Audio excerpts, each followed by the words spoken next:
Hey, I was trying to think about today, what was I going to talk about with you today? Not taking up too much time.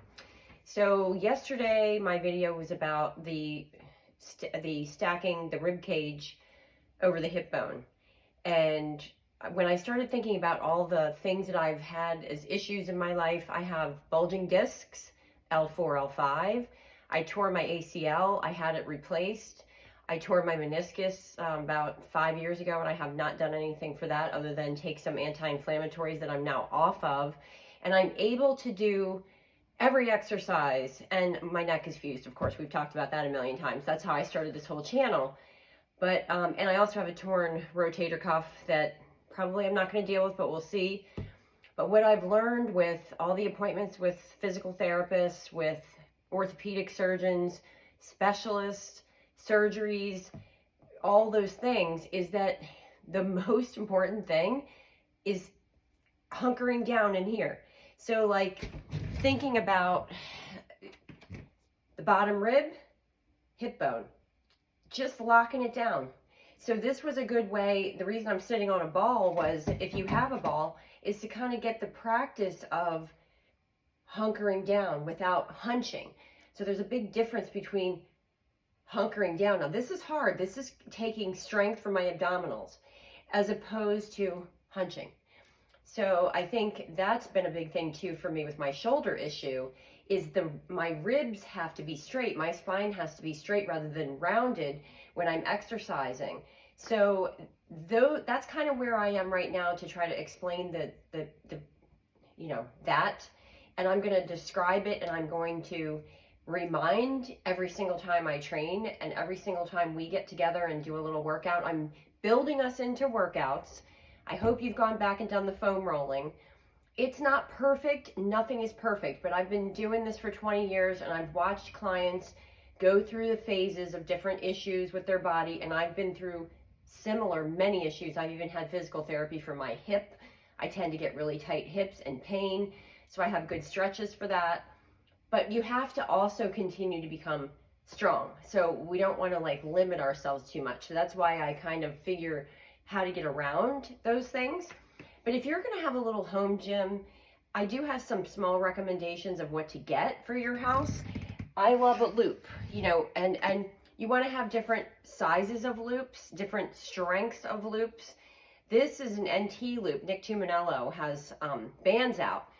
I love his bands. I do wish I could get a package of just the green, because the lighter ones for me are too light for doing like a band walk. But you can also double up. And these are made out of fabric, so they don't stick to your skin. They're really, really nice. And I do have some hanging around, older ones that I like. If you're going to get rubber, you want the wide ones. You don't want to get the skinny rubber ones. They dig into your skin. This is a super light one that I would use for like a shoulder external rotation exercise, something like that. So I would definitely have loops, and also a long band. TheraBand has long bands. This is just a broken, literally, from a band set that I used to have, that you would connect it to the wall, and it had multiple ends that you could change the strength of. But I've continued to have these. My kids broke them many years ago. I've kept these though, because I love a band pull apart. And I've even seen Dwayne "The Rock" Johnson doing these. So, I mean, this is great for your back. And because of my neck surgery, I'm strengthening my back. I'm going to talk with you about that whole thing.